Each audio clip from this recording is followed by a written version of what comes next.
Welcome to this video on the invisible link, where we unlock the magnetic effects of electric current.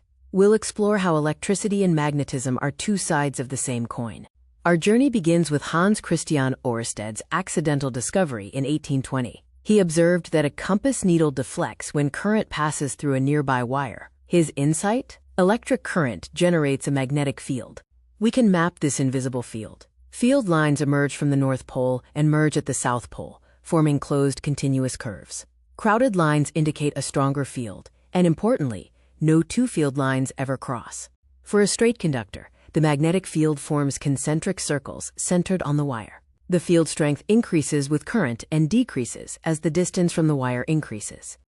To find the direction of the magnetic field, we use the right-hand thumb rule. Imagine gripping the conductor. Your thumb points in the direction of the current, and your curled fingers indicate the direction of the magnetic field. Bending the current into a circular loop changes the field pattern. Field lines are circular near the wire and become straight and perpendicular at the loop's center. A coil with N turns produces a field N times stronger. The solenoid is a coil of many circular turns wrapped in the shape of a cylinder. A key feature is that the field lines inside are parallel, meaning the magnetic field is uniform at all points inside. The electromagnet uses a coil wrapped around a soft iron core to create a strong temporary magnet. Applications include MRI, which uses magnetic fields generated by electric impulses to diagnose ailments.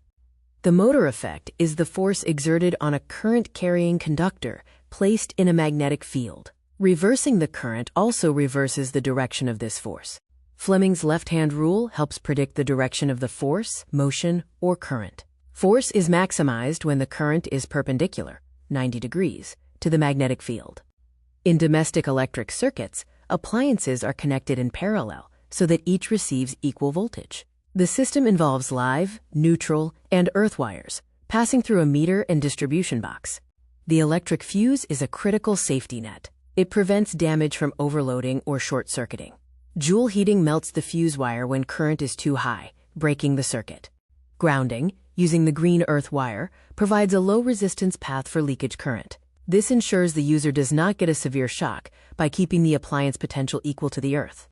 We have explored the progression from Oersted's discovery of the invisible link to the fundamental principles of motor effect, and finally, to the safety systems that power our world.